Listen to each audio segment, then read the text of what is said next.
When they lived in the brick rental house on Osprey Lane, when she was 4 or 5 and just beginning to differentiate her form from the rest of the world and its inhabitants, Breshna's best friend in the whole wide world was Katie. Katie was everything Breshna was not.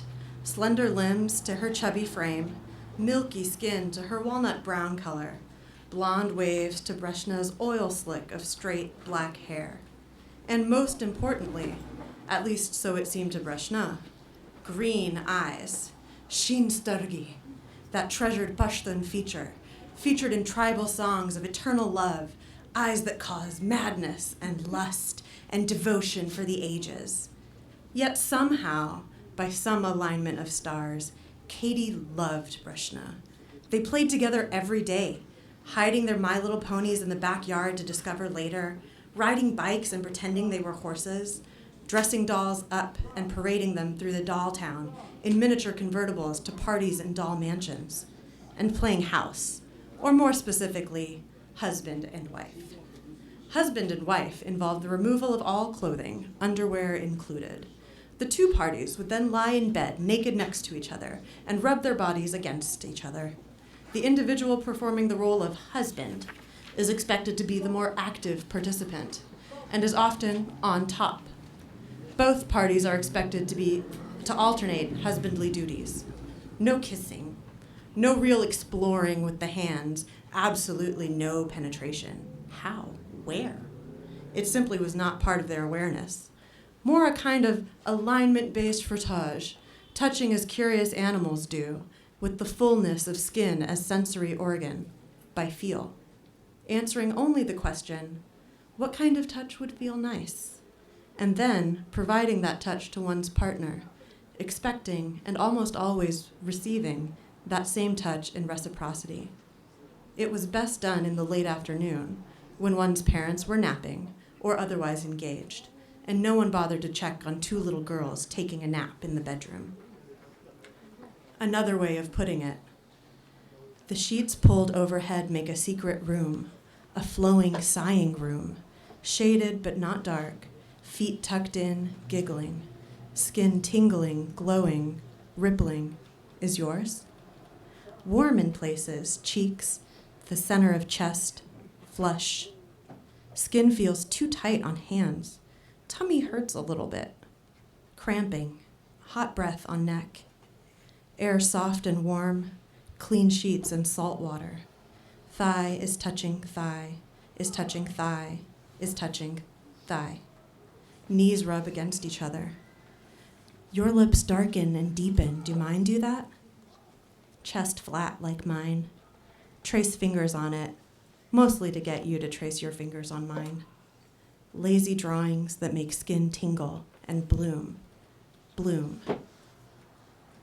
Mummy reads Breshna's diary junior year and cries for days without explanation. She picks Breshna up from school early in the middle of the week without a word to Breshna's father, saying they are going on a girls-only trip. He never asks for details regarding girls-only trips, assuming they are of a biological nature, so intimate and sacred he cannot dare to breach even the boundary of inquiry. And she drives directly to the family psychiatrist, silent but shaking, the diary at her side.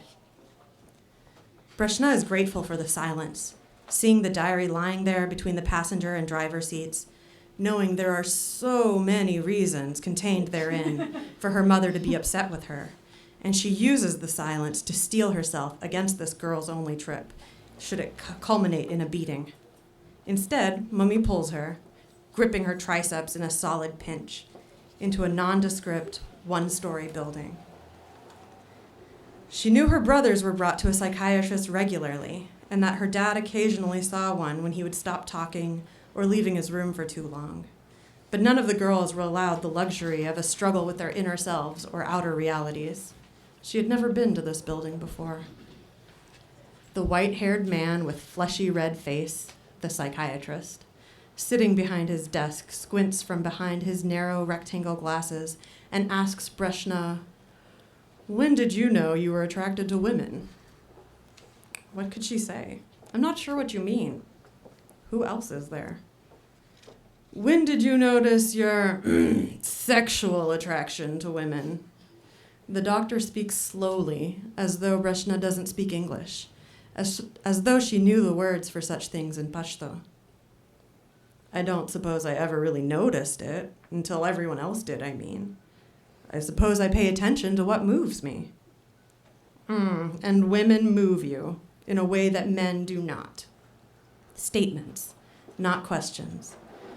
Breshna pondered that for a while, gazing down at the lines in her palms, her fortune written unintelligibly there. Her parents sent her here. It is an extravagant expense for them, but not more costly than the rumors of a lesbian daughter would be.